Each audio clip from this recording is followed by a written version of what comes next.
Hey coin collectors, welcome to the DC Coin World International Coin Channel. Today we're going to look at the 1978 10 new pence coin from the United Kingdom. And as you can see, it's not here. And of course we're going to use our Bungle swizzle stick from Bungle Collects Coins, a United Kingdom coin channel who sent us this.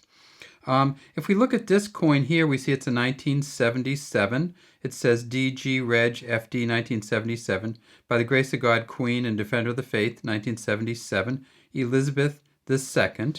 And so we know that this, of course, is Queen Elizabeth's second portrait, the Arnold Machen second portrait, where she's wearing the Girls of Great Britain and Ireland tiara.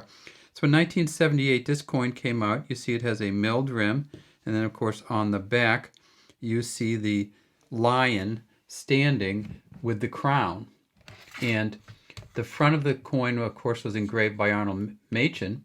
The back of the coin, if we look at this right here, is a Christopher Ironside engraving. And this is this is actually taken from the crest of England, and it's a lion passant gardon, royally crowned, with legend above. And by legend above, they mean new pence. Now, you remember that when 10 new pence first came out, it was trying to replace the old British pound sterling system, and so they called them new pence to differentiate them from the old pennies and the old pence, the 3 pence, the 6 pence, etc., which was part of the old pound sterling, 240 pence to the pound. Well, when a new pence came out, there was only 10 new pence to the pound, or 100 pence to the pound. So here it is. This is 1977. Then over here we have the 1978, pretty much the same exact thing. I can tell you that in 1977 they made a mess of these coins. They made 59 million plus 193,000 proof coins. In 1979 they made 115.5 million. So they made bunches of both of these coins. And in 1979, they made 81,000 proof coins. Now, where's the 1978? You say, well, that's the problem. The 1978 only came out in the proof or brilliant uncirculated versions, and they only made total for those for the 1978, 86,000. And here it is here. And you look at it and you'll say, hey, what's going on here? It's in plastic. Yeah, it's in plastic because this is the proof set and this is the only way you're going to get it. These coins are really pretty valuable for a 10p coin. You won't get one in general circulation. At least I don't think there would be any sense for you to ever have one because they are worth $5 to $6 minimum, and they only came in this set here in one of the other proof sets. So how does it look? Well, of course it says 1978. It's pretty much all the same stuff on it, right? I'll take out my my special pen and point to you. Same exact thing. One of the things you can tell sometimes about these sets is that there's a little bit more spacing sometimes between the edges. So let's take a look at this one. See how as the coin gets used, it kind of creeps, the beaded edge kind of creeps towards the outside. And then in the ones that only come straight from the mint that never get used, you don't get that dulling of the rim. See how this rim looks wider than this one? And that kind of creeps in a little bit on the beaded outer rim of the coin. Again, we can't tell that this one here is a milled rim, but it is.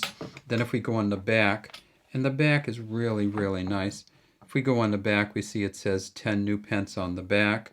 And of course, it's that same lion, the same Christopher Ironside's lion Gardon, crowned lion Gardon, and you can see the crown up here.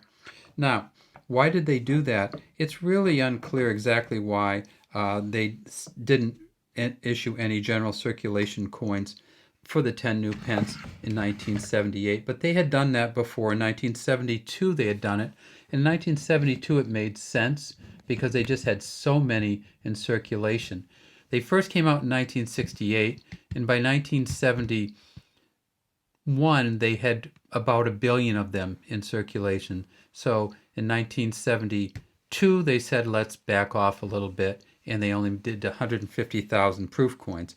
They did that again in 1978, and then they did it again from 1982 to 1991. So this is a funny kind of year set. So in 1968, they came out with the first one. In 1981, they ended this run of the second portrait of Queen Elizabeth II. But essentially, we're talking about, of those years from 1968 until 1981, essentially 14 years, there were a bunch of them that they just didn't put out coins in. And so it's just a kind of a weird thing. They only actually put out coins in about 6 or 7 of those years. So that's pretty weird. And this is one of the years they didn't put it out. And this is essentially one of the rarest years, the rarest year, simply because there was no circulating and there were only 86,000. That's why it's worth, like I said, $6 to $7 US, probably close to 4 to 5 pounds in Britain. And if you ever get one of these free out of the set, they just are startlingly good looking. All right, that's all we have today from the DC Coin World International Coin Channel. Let's put one of the other ones up here so you can kind of see the difference in a used coin versus a mint or proof coin. And it just really is amazing how nice they look. And look at this is a weird thing. If I tip it up, you can look right over in here. You can actually see the coin above shining on the coin below. See the rim of this coin on this. Makes this coin look better in the mirror, doesn't it? And then if we look way down, you can see the edge here. If you look way down here on these coins, you can actually see the tufted feet. Let's see if we can get a little bit better view of the tufted foot of this. There we go. Look at that.